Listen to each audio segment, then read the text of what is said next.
इसका जो ख्याल है बेसिकली मैंने अपनी पर्सनल लाइफ से लिया। हमने अपनी ज़िंदगी में बहुत सारी स्ट्रगल की, बहुत ज़्यादा ख़राब हालात देखे। लाइफ में जो जो मुश्किलात हमने जो है ना फेस की, तो उसको मैंने फिर अपने बिजनेस आइडियाज़ में कन्वर्ट किया कि जो जो मुश्किलात हमें फेस करनी पड़ी हैं लाइफ में, तो इस तरह के जितने भी गरीब लोग हैं वो इस तरह की मुश्किलात जो है ना फेस ना करें और उनके लिए कुछ आसानी पैदा की जाए। तो फिर हमने ये प्रोजेक्ट जो है ना वो स्टार्ट किया। बिस्मिल्लाहिर्रहमानिर्रहीम, अस्सलाम वालेकुम नाज़रीन। एन न्यूज़ के साथ मैं हूँ जवाद पाकिर। आज हम मौजूद हैं फाइन लिविंग पर, जहाँ पर गरीब, मुस्तहिक और वैसे लोगों की मदद के लिए एक ऐसा प्रोजेक्ट शुरू किया गया है जिनमें कुछ खुददार लोगों की भी मदद की जाती है, मगर खुददार लोग भी किस तरह से अदायगी करके ही इधर से राशन ले सकते हैं। घर का ग्रॉसरी सामान, जिसमें किचन की जो ज़रूरियात अशिया होती हैं, जिनमें दाल, चावल, घी, चाय, साबुन, पत्ती वगैरह या दूसरी अशिया होती हैं जो कि आपकी ज़रूरियात ज़िंदगी में से हैं, वो आपको आसान इकसात पर दी जाती हैं। आसान इकसात किस तरह से? आप यानी कि डेली बेस पर भी वो उनके पैसे हैं वो पे कर सकते हैं। आम मार्केट्स में जो होलसेल रेट आपको मिल रहा है उससे भी कम कीमत पर आप अदा कर सकते हैं। इसके साथ आपको ये बताएं कि वीकली भी पे किए जा सकते हैं, फोर्टनाइटली भी यानी कि 15 दिन के बाद जाके मंथली भी आप पे कर सकते हैं अगर आपको तनख्वाहदार हैं तो। आपको ये बताएं कि आज उन्हीं की जो फाइन लिविंग है उनकी सीईओ हमारे साथ मौजूद हैं कि गरीबों की मदद करने का ख्याल इनके दिल में कैसे आया, किस तरह से ये चीज़ इनके अंदर एक पिनपी के इन्होंने इसको पाया तकमील तक पहुंचाना है और गरीबों की मदद करनी है। ये एक अनोखा अंदाज है जो पाकिस्तान में लाहौर की सरजमीन पर अपनाया जा रहा है।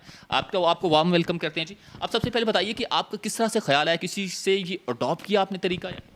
नहीं, ये अडॉप्ट तो नहीं किया। इसका जो ख्याल है बेसिकली मैंने अपनी पर्सनल लाइफ से लिया। हमने अपनी ज़िंदगी में बहुत सारी स्ट्रगल की, बहुत ज़्यादा जो है ना ख़राब हालात देखे। तो लाइफ में जो जो मुश्किलात हमने जो है ना फेस की, तो उसको मैंने फिर अपने बिजनेस आइडियाज़ में कन्वर्ट किया कि जो जो मुश्किलात हमें फेस करनी पड़ी हैं लाइफ में, तो इस तरह के जितने भी गरीब लोग हैं वो इस तरह की मुश्किलात जो है ना फेस ना करें और उनके लिए कुछ आसानी पैदा की जाए। तो फिर हमने ये प्रोजेक्ट जो है ना वो स्टार्ट किया। आपने ज़ाहिर सी बात है मार्केटिंग टीम भी रखी होगी जो सर्वे करती हैं कौन सा इलाका है जहाँ पर नीडी लोग हैं या कहाँ पर ऐसे लोग हैं जो डेली पे कर सकते हैं, जो वीकली पे कर सकते हैं या कि 15 दिन के बाद या कि मंथली। तो इसके आपने कौन कौन से इलाके अब तक लाहौर के कवर किए हैं? एरिया मैपिंग मैं और मेरी टीम हम लोग खुद डिसाइड करते हैं हमने किस एरियाज़ में जाना है। मैं खुद बजाते खुद अपनी टीम के साथ जाती हूँ, हम एरियाज़ डिसाइड कर देते हैं। जैसे कि अभी एक इलाका है डुबनपुरा, हमने वहाँ पे 500 से ज़्यादा कस्टमर हमारा वहाँ पे हैं। फिर गुलशन रावी में बंद रोड के बिल्कुल मुनरी का एक जो है ना वो पूरा एक इलाका है जो शादरे तक जाता है। सारा ही तहाई लोग तबका है वहाँ पे, गरीब अफराद से ताल्लुक़ जो है ना वो रखते हैं। फिर वहाँ पे हमने अपने कस्टमर है 500 प्लस कस्टमर हमारे वहाँ पे हैं। और अब जो है ना हम इधर चाइना स्कीम को कवर करना चाह रहे हैं और 1000 कस्टमर जो है ना तकरीबन हम यहाँ पे बनाएंगे अपने। अच्छा, तो आप ये जो अदायगी का सिलसिला होता है, जो आप जिनको आप ग्रॉसरी देते हैं, जो आपसे सामान लेके जाते हैं, तो उनकी अदायगी का क्या आपने तरीक़ाकार रखा हुआ है? कोई कैटेगरी आपने रखी है या कि लोग अपने आप जिस तरह से वो मुतमईन अपने आप को समझते हैं, रिलैक्स फील करते हैं, उस तरह से आप उनके साथ मैनेज कर रहे हैं? अदायगी का तरीका हमने कस्टमर्स के ऊपर जो है ना वो छोड़ा है कि कस्टमर किस तरह आसानी जो है ना महसूस करता है।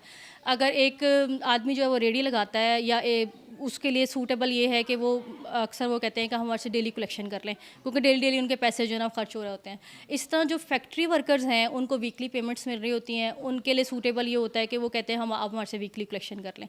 इसी तरह जो तनख्वाहदार लोग हैं, जो सरकारी मुलाजमीन हैं, ऐसे सरकारी मुलाजमीन जो बी कैटेगरी के हैं, उनकी तनख्वाह जो है ना 20,000 तक है, उनके लिए सूटेबल ये होता है। वो कहते हैं कि हमें जैसे ही तनख्वाह मिले आप तब हमारे से जो है ना मंथली जो है ना वो पे जो है ना वो हमारे से कलेक्ट करवा लें। हाँ जी। अच्छा, जब आप मार्केटिंग में जाते हैं, ज़ाहिर सी बात आपने खुद भी बताया कि हम भी मार्केटिंग में जाते हैं, एरिया मैपिंग वगैरह कर लेते हैं, तो उसमें ये आप बताइए कि आपको फिर वो जो एक तो कलेक्शन का तरीकाकार हो गया, उसमें आपको इतने नीडी लोग भी मिलते होंगे जो कि वाकई आप समझते हैं कि ये मुस्तहिक लोग हैं कि इनकी मदद की जाए। कोई ऐसा निज़ाम भी है आपके? बिल्कुल है। जब हम मार्केट में जा रहे होते हैं तो क्योंकि हम काम ही गरीब लोगों में कर रहे हैं, तो कुछ ऐसे अफराद भी हमें मिलते हैं जो कि खुदार होते हैं, किसी के आगे हाथ नहीं फैला रहे होते, लेकिन उनका घर का सर्कल बड़ी मुश्किल से चल रहा होता है। बेवा खातून होती हैं, 4-5 बच्चों के साथ ज़िंदगी गुजार रही होती हैं, घरों में काम कर रही होती हैं, उनका खाने पीने का खर्चा भी पूरा नहीं होता। इसी तरह कुछ ऐसे अफराद हैं जिनके बच्चे नॉर्मल होते हैं लेकिन वो गरीब होते हैं, इलाज नहीं कर पाते, तो उसमें काफ़ी पैसा खर्च कर रहा होता है, तो वो बेचारे खाएँ पिएंगे कैसे। तो इस तरह के अफराद के लिए हम फिर अपना एक हमारा चैरिटी सेक्शन है, हम उस चैरिटी सेक्शन में उन अफराद को डाल देते हैं और हम उनको जो है ना फ्री ऑफ कॉस्ट फिर ग्रोसरी प्रोवाइड कर रहे होते हैं। उसकी हमने एक लिस्ट अलहदा से जनरेट की हुई है और उसमें फाइन लिविंग जो है ना फिर उनको जो है ना मंथली कफालत करता है। और ये हमने उनका ये परमानेंट नहीं रखा हुआ। अब बेसिकली वो इंतहाई खुददार होते हैं, उनका जो मुश्किल टाइम है हम वो जो है ना उनका गुजारते हैं और दोबारा से वो स्टेबल हो जाते हैं और फिर दोबारा से जो है ना हमारे साथ जो है ना वैसे ही आम शहरी की तरह जो है ना ज़िंदगी जो है ना वो गुजारना शुरू कर देते हैं। इसमें हमारे साथ जो है ना एक दो लोग भी मेरा साथ देते हैं जो मुखैर हजरात हैं वो आपके साथ हैं, सिर्फ ये चैरिटी वाले पोर्शन में आप बात करें। चैरिटी वाली पोर्शन में जो है ना कुछ मुखैर हजरात हैं मेरे साथ।